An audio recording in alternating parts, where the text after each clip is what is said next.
Dikisahkan pada zaman Nabi Sulaiman, hiduplah seorang lelaki sederhana dan pohon besar di samping rumahnya. Di atas pohon itu menjadi tempat sarang burung merpati yang sedang bertelur. Pada suatu hari, istri dari lelaki itu menyuruhnya memanjat pohon itu untuk mengambil telur merpati agar dijadikan makanan untuk anak-anak mereka.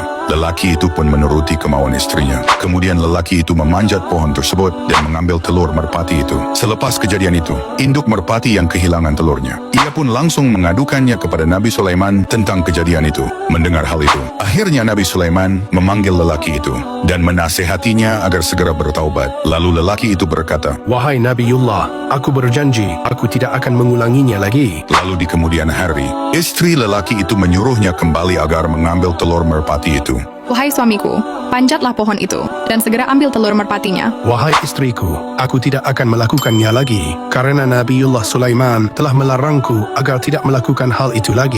Sang istri pun tak henti dan terus membujuk suaminya, sehingga suaminya pun menuruti kemauan istrinya. Kemudian lelaki itu mencoba memanjat pohon tersebut dan mengambil telur merpati itu. Lalu induk merpati kembali mengadukan hal tersebut kepada Nabi Sulaiman. Mendengar hal itu, Nabi Sulaiman pun marah. Kemudian Nabi Sulaiman memerintahkan 2 jin untuk menjaga pohon itu. Lalu Nabi Sulaiman berkata kepada jin tersebut, "Jika lelaki itu terus mengulangi perbuatannya, jatuhkanlah ia dari pohon." Setelah mendapat perintah dari Nabi Sulaiman, kedua jin tersebut bergegas pergi dan melaksanakan tugasnya. Setelah beberapa waktu, induk merpati itu bertelur lagi. Kemudian lelaki itu segera memanjat pohon. Belum sampai di atas, tiba-tiba datanglah seorang pengemis mengetuk pintu rumahnya. Lelaki itu pun segera turun dari pohon. Lalu ia mengambil sepotong roti dan memberikannya kepada pengemis itu. Setelah itu, ia kembali memanjat pohon untuk mengambil telur merpati. Saat kedua jin itu telah bersiap untuk menangkapnya dan akan menjatuhkan lelaki itu dari pohon. Namun tiba-tiba Allah mengutus 2 malaikat. Lalu para malaikat pun menangkap kedua jin itu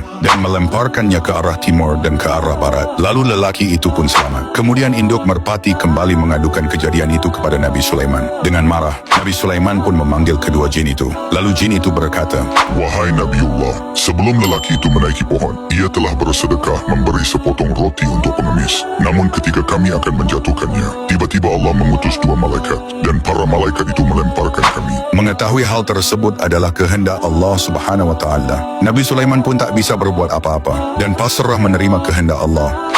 Yang like dan subscribe, semoga dapat rezeki yang berkah. Amin.